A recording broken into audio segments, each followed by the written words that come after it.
Bonjour, bonsoir, chères toutes, chers tous. Heureux de vous retrouver dans cette nouvelle aventure capsulaire. Nous sommes en pleine période de Rafesa. Entendez, rituel annuel du feu sacré. Nous sommes à l'édition de 2025 et donc nous sommes dans Rafesa 2025. Dans Rafeza 2025, nous aurons donc à aborder un certain nombre de sujets, de rituels. Nous allons commencer, pour ceux qui sont déjà inscrits et qui sont dans le groupe de Rafeza, nous débuterons les formations à partir du 1er novembre 2025. Et donc, le samedi 1er novembre 2025 et le dimanche 2 novembre 2025, nous aurons à aborder trois grandes thématiques. La première portera donc sur la questiologie. Et je vous avais informé en disant que lorsqu'on parle de la questiologie, on abordera dans la questiologie ce qui concerne le code de la race blanche, le code métaphysique de l'homme blanc. J'ai fait déjà une capsule précédente là-dessus. Ceci n'a aucune connotation raciale ni raciste. Il s'agit justement de comprendre comment nos ancêtres ont découvert le code de l'homme blanc, comment ils l'ont nommé et comment ils ont aidé à orchestrer des initiations dont aujourd'hui se taguent justement certaines loges qui ne sont que des loges appropriées de par leur initiation à l'énergie donc disons, de l'homme blanc, parce que la configuration initiatique change lorsque vous allez d'un peuple à un autre peuple.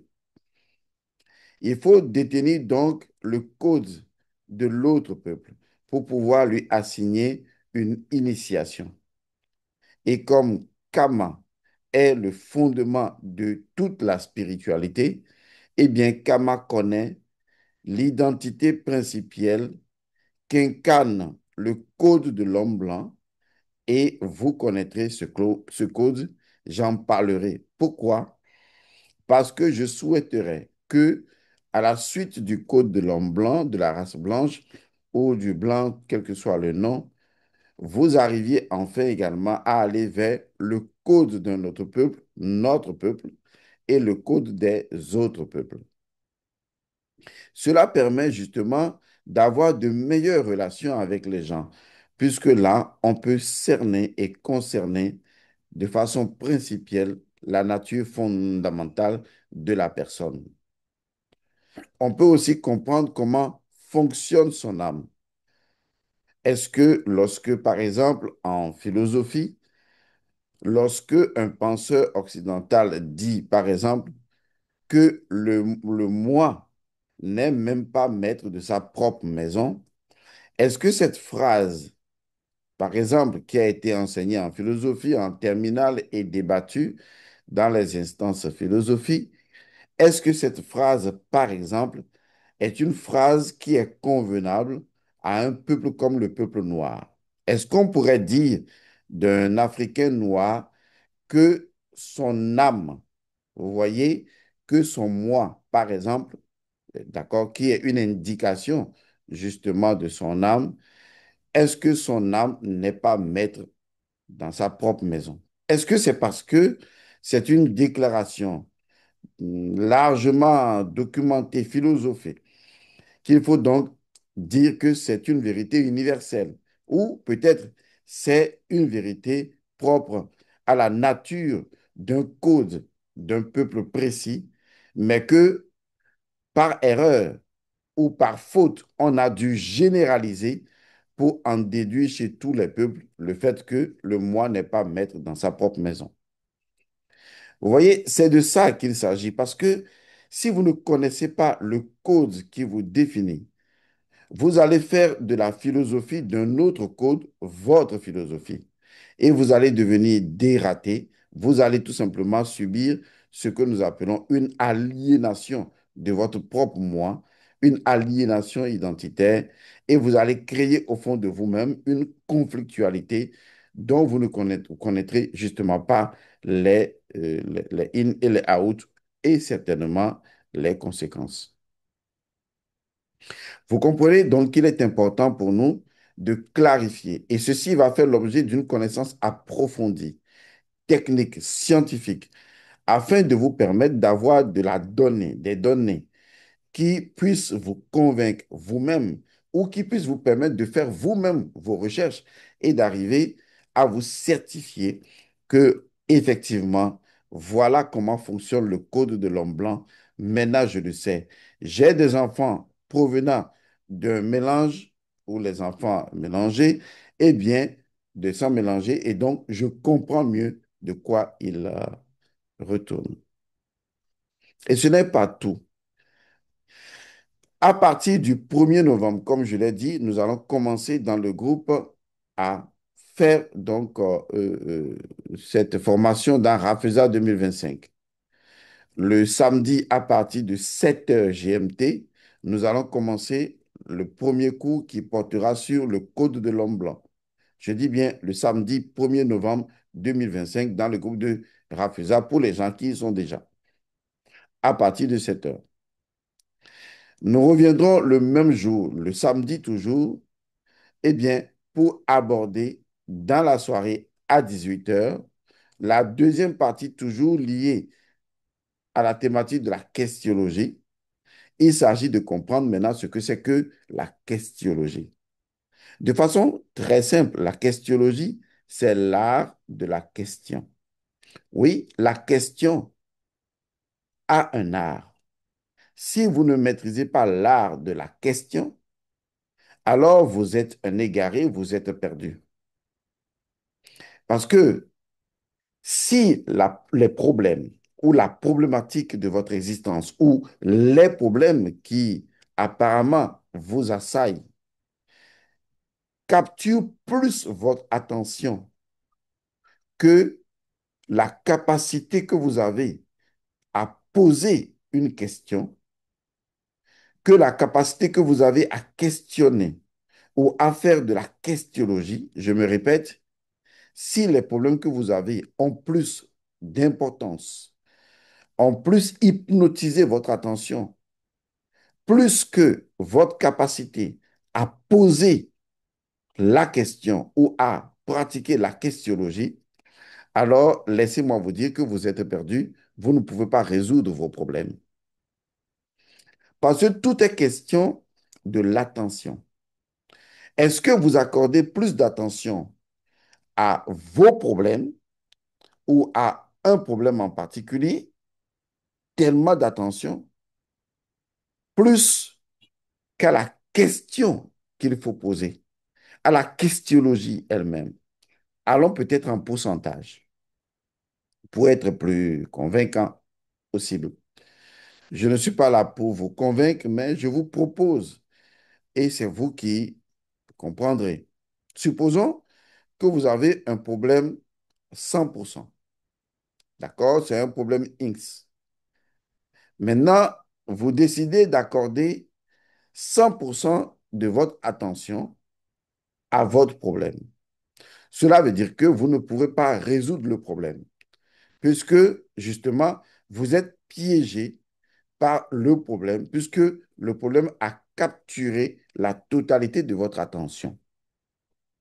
Mais admettons que vous décidez ensuite de dire, OK, pourquoi est-ce que je n'accorderai pas 80% à ma problématique ou à mes problèmes, et puis je vais me proposer 20% pour réfléchir à comment je vais m'en sortir. Là également, eh bien, vous avez un gros défi à relever, puisque l'attention 100% est une énergie qui est issue de votre intention intérieure.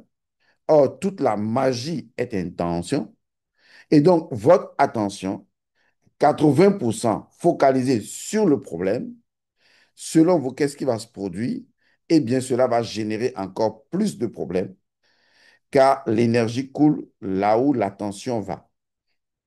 Et donc, naturellement, vous allez toujours être hypnotisé par le problème. Vous allez trouver des pseudo-questions qui vont vous donner l'illusion de trouver des réponses, mais en fait, il y aura toujours plus de problèmes que de questionnements et donc, il y aura toujours plus de problèmes que de solutions. Ensuite, allons plus vite. Vous décidez, c'est un exemple, libre à vous de le choisir.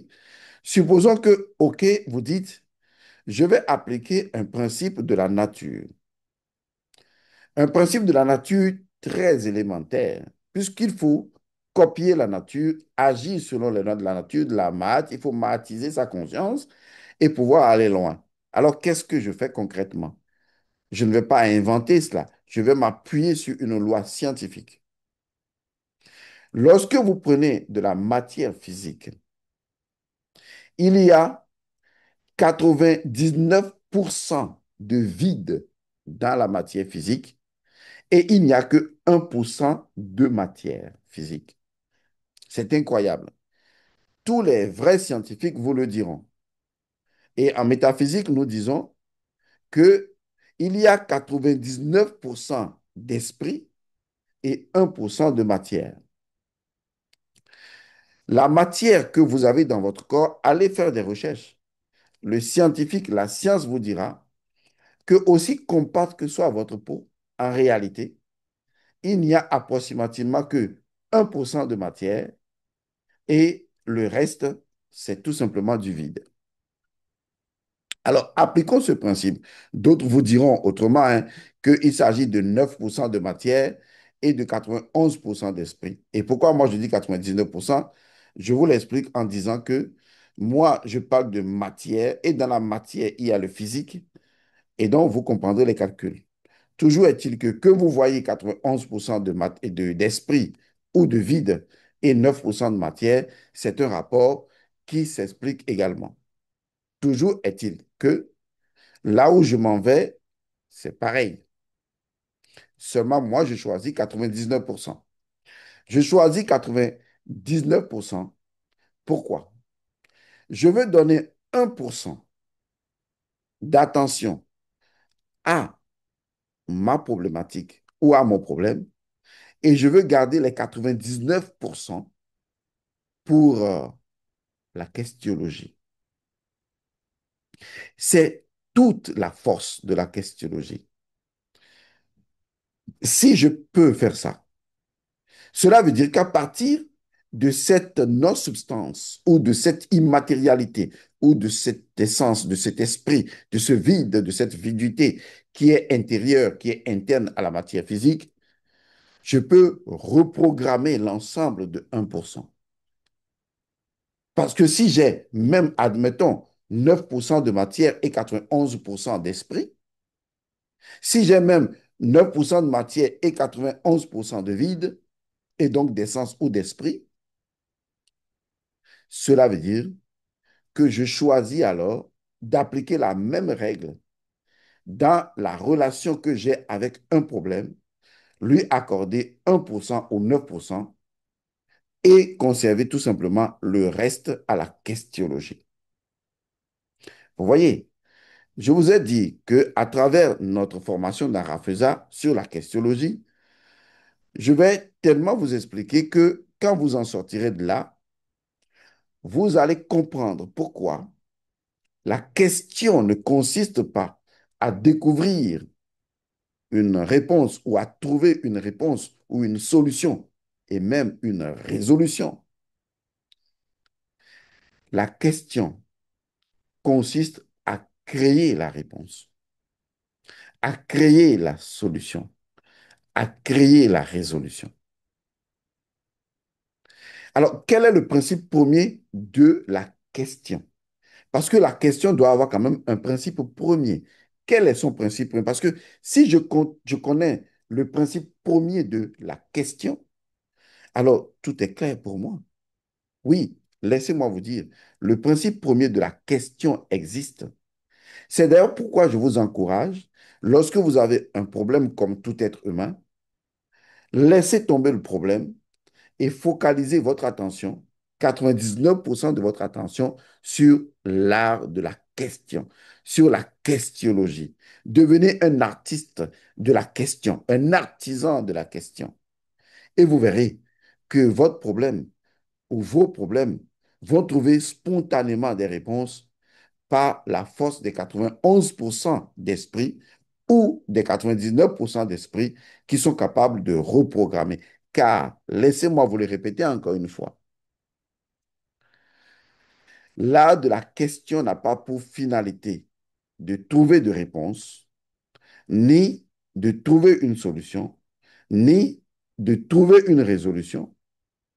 L'art de la question, la questionologie, a pour finalité de créer la réponse, de créer la solution, de créer la résolution. Et donc, c'est là que vous comprenez ce qu'il se passe. Cela veut dire alors que ma façon de poser la question ou les questions depuis que j'existe n'ont fait que contribuer à créer d'autres problèmes, mais pas à créer la réponse et la solution. Bingo. Parce qu'une fois que je comprends que l'art de la question ou l'art de la questionologie ou la questionologie a pour finalité de créer, vous voyez, de créer la réponse, de créer la solution, de créer la résolution, cela veut dire que si je n'applique pas bien l'art de la question, les réponses, les solutions ou les résolutions que je croyais avoir trouvées étaient en fait des réponses, des solutions, des résolutions que ma question avait créées. Alors, c'est un pouvoir incommensurable. C'est pourquoi je vous dis, si vous avez un champ dans lequel il y a tout ce dont vous avez besoin et qu'il y a ensuite une marmite dans laquelle une nourriture est préparée, entre les deux, qu'est-ce que vous allez choisir?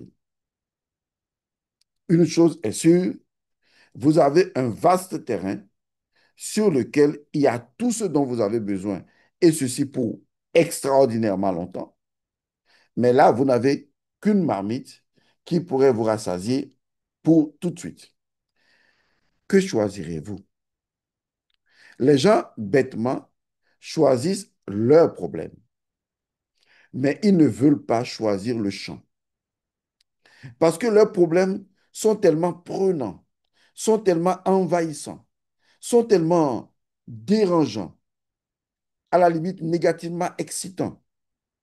Et des fois, il y en a qui ne font que se droguer de leurs propres problèmes. Non, non, c'est vrai. Il y en a, oh là là, matin, midi, soir, ils vous raconteront leurs problèmes, se les répéteront encore et encore et encore. Même le perroquet se fatiguerait de cela. Je les appelle les drogués de leurs propres problèmes. Il y en a comme ça. Vous les avez autour de vous. Et ils vous intoxiquent avec leurs propres problèmes parce qu'ils vous conduisent à faire pareil. Alors que le secret ne consiste pas à se focaliser, à se focuser, à se hypnotiser sur les problèmes. Mais une fois qu'on comprend l'équation scientifique de la matière physique et de l'atome, on sait qu'on a la possibilité d'avoir 91% d'imatière et seulement 9% de matière. Cette simple configuration permet de comprendre que la questionologie qui représente 91% d'imatière et donc 99% d'esprit, en réalité, est la solution, est la résolution, est la réponse qui permettra justement de créer la réponse, la solution et la résolution. Lorsque je vous expliquerai détail par détail le contenu, alors vous comprendrez que ceci fait partie d'un aspect profond de l'oracle et vous verrez la dimension métaphysique de la question par son principe premier qui vous relie inévitablement à l'œil d'Horus. C'est génial, n'est-ce pas? Hmm. Ensuite, ça, c'est ce que nous verrons tout dans la questionologie. Et nous finirons par cela. Après avoir parlé du code de l'homme blanc et de ça, nous parlerons de ça. Mais enfin, dimanche, par exemple, le dimanche 2 novembre, et tout ça, ça se déroulera dans Rafeza, nous allons aborder la maison des ancêtres. Comme je vous l'ai dit, annoncé dans le communiqué, il est prévu donc que nous mettions en place la maison des ancêtres. Je vous expliquerai cela à travers une formation pour que chacun puisse me donner le code de ses ancêtres ou de sa famille, afin que, à notre niveau, nous puissions justement, dans la maison des ancêtres, honorer tous vos ancêtres, quels qu'ils soient. Et vous verrez que par ce travail que nous allons accomplir pour vous, votre vie va être complètement transformée. Pourquoi? Je vais tout simplement vous poser la question de savoir, une question béatique, quoi, béate si vous voulez. Ce n'est même pas une question, c'est une interrogation. Parce que si je dois poser une question, elle sera profonde. Elle va repousser les limites de toutes les hypothèses pour poser l'équation de la question. Alors, je vais poser donc une question banale, une interrogation. Qu'est-ce qu'un ancêtre? Vous voyez, c'est une question simple, n'est-ce pas? Qu'est-ce qu'un ancêtre? Mais et si je corsais un peu la question? Pourquoi un ancêtre est-il un ancêtre? C'est un peu dérangeant tout de suite, n'est-ce pas? Pourquoi un ancêtre est-il un ancêtre? On pourrait poser la question encore autrement. Pourquoi n'est-il pas possible de ne pas avoir d'ancêtre? Vous savez, je vais vous expliquer de façon très vétilleuse, je vais vous expliquer ce que c'est qu'un ancêtre. Dans tous les langages métaphysiques du mot ancêtre, ou du moins les langages les plus essentiels. Je vais vous dire, un ancêtre, c'est, un ancêtre, c'est. De telle sorte que lorsque vous finirez par savoir ce que c'est qu'un ancêtre, vous déciderez ensuite de ce que vous allez faire. Vous comprendrez mieux ce qu'on appelle le culte des ancêtres, qui n'est pas l'adoration des ancêtres.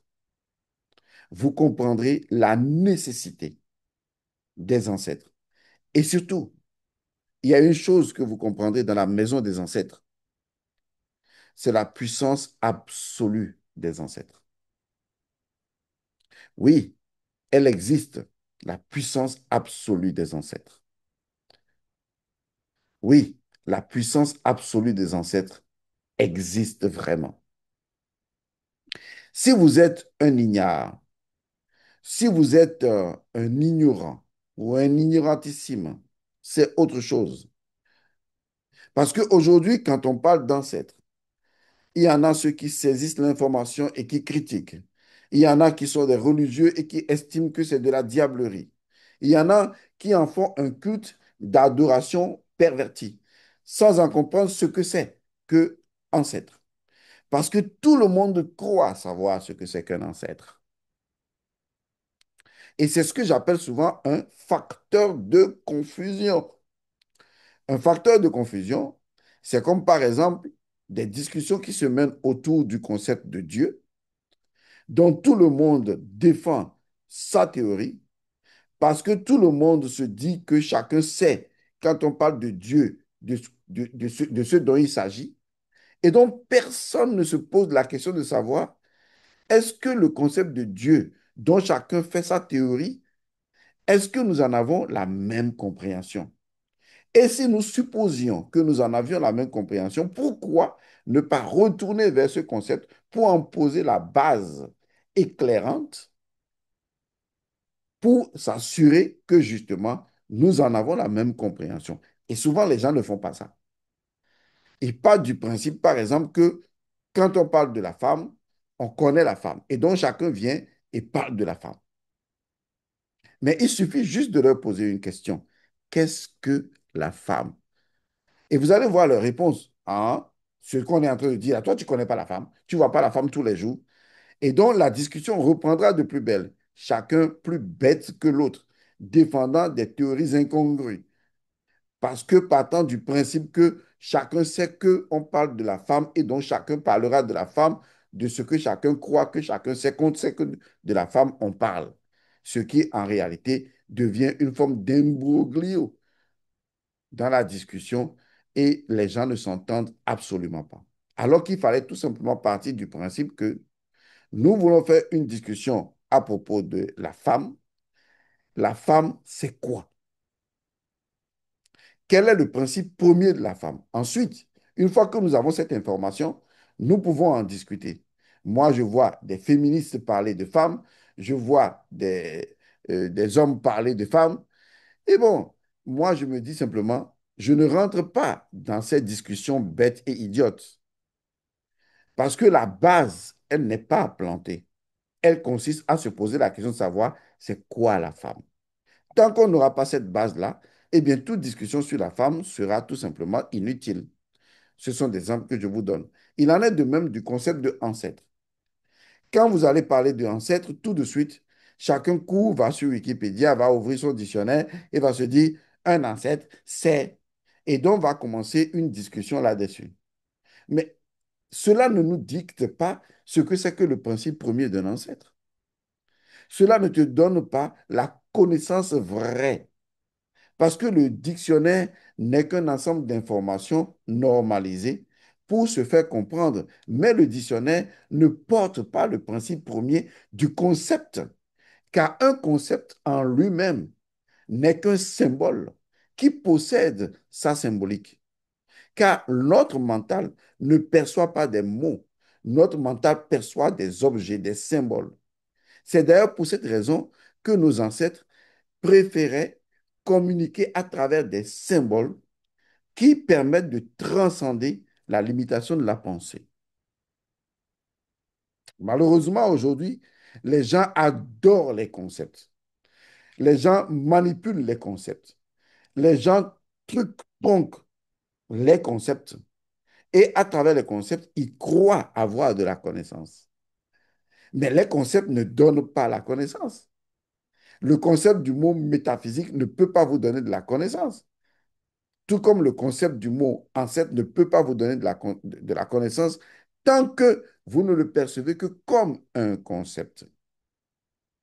Mais si vous remontez d'un cran en sachant que le concept est né du principe de la conscience qu'il a initié le concept, vous dites alors que le concept en lui-même n'est qu'un symbole qui possède une énergie qui la transcende, appelée énergie, appelée symbolique ou énergie symbolique, et qu'à partir de là, je dois transcender même le concept pour aller dans le principe premier du concept, sachant que tout existant préexiste à sa propre existence, sachant que le concept lui-même est un existant.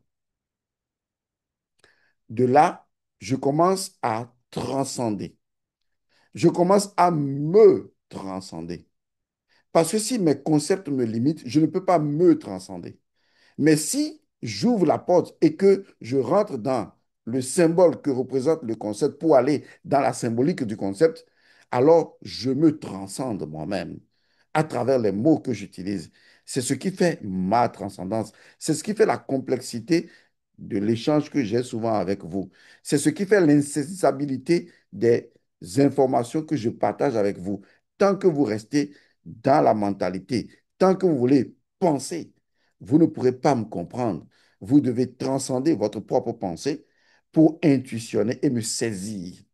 Il faut me saisir, pas me réfléchir.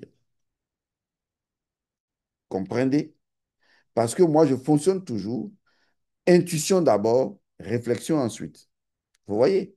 Je suis un Africain, pas un Européen qui réfléchit et qui suppose. Moi, j'ai déjà l'intuition, vous voyez, et je pense ensuite. C'est ça la logique d'un kamit. Alors, le dimanche 2 novembre, après le samedi, je vous rappelle le programme, le samedi à 7h GMT, nous allons aborder le Code de l'homme blanc. Le samedi à 18h, toujours 1er novembre, nous allons aborder la questionologie. Le samedi, bien sûr, à 18h. Le dimanche à 15h, nous allons aborder justement la maison des ancêtres pour comprendre les différentes compréhensions symboliques d'un ancêtre. Au moins, là, si je sais maintenant ce que c'est qu'un ancêtre, je peux après discuter. Si je maîtrise les principes qui codifient l'ancêtre, je peux maintenant savoir de quoi je parle. Sinon, je ne parle que d'un concept dont je ne maîtrise pas la dimension transcendante. Ensuite, lorsque on aura fait ça, je vous montrerai comment récupérer votre code. Et nous allons faire pour vous honorer vos ancêtres. Je vous expliquerai comment le faire. Vous le ferez pour vous-même, mais nous aussi, on le fera pour vous. Nous allons invoquer vos ancêtres par votre autorisation que vous nous donnerez. Nous allons libérer vos ancêtres et nous allons glorifier vos ancêtres. Et quand ce sera fait, surtout quand vous comprendrez le principe premier, les principes de l'ancêtre, vous comprendrez l'impact inévitable que cela aura sur vous. Et enfin, toujours le dimanche à 15h, nous allons aborder la troisième thématique qui concerne justement le rituel de la tortue. Ça va en même temps avec la maison des ancêtres, le rituel de la tortue, dont le principe est que meurt la tortue, que vive le dieu Ré. Ce principe vous sera réexpliqué et au-delà de cela, eh bien, on vous dira comment est-ce que, par le rituel de la tortue, d'ailleurs, on vous expliquera la dimension symbolique de la tortue et comment le rituel symbolique de la tortue dans la nature. Parce que le principe premier de la tortue existe dans la nature avant d'être une tortue physique. C'est comme ça, il faut réfléchir. Ensuite, nous allons vous montrer où nous allons faire pour vous. Nous, on va le faire, tout en vous l'expliquant, bien sûr. C'est ce que j'appelle la connaissance. Nous allons faire pour vous un travail dans lequel nous allons extraire toute la malchance, toute la négativité qui se trouve dans votre existence et qui sera consommée par la tortue, répondant au principe que meurt la tortue, que vive le dieu Ré. Bien sûr, la tortue ne sera pas tuée, la tortue ne mourra pas. Et pour le savoir, il faut comprendre quel est le principe premier de la tortue. Et quand on comprend la symbolique des choses et qu'on fait les combinatoires possibles, alors on pratique la magie divine. Et sachez que Rafeza 2025 repose sur un mantra qui dit que toute la magie est ici dans la graine. Et ça, également, ça fait partie des thématiques ultérieures, puisqu'on a 14 thématiques à aborder, dont les trois thématiques que je viens de nommer seront abordées samedi 1er novembre à 7h, samedi 1er novembre à 18h, dimanche 2 novembre à 15h, pour les deux, à savoir la maison des ancêtres et le rituel de la torture. Rafeza 2025 est toujours ouvert. Je vous invite à voir le communiqué en bas, mais comme il n'y a pas de place, je n'ai pas mis tout le contenu du communiqué. Ce qui fait que demandez-nous de vous envoyer le communiqué parce que en bas, la dernière feuille du communiqué qui n'apparaît pas, eh bien, cette dernière feuille contient les modes de paiement selon les zones dans lesquelles vous vous trouvez et vous pourriez participer à Rafeza 2025. Paix et bénédiction à vous, à toutes.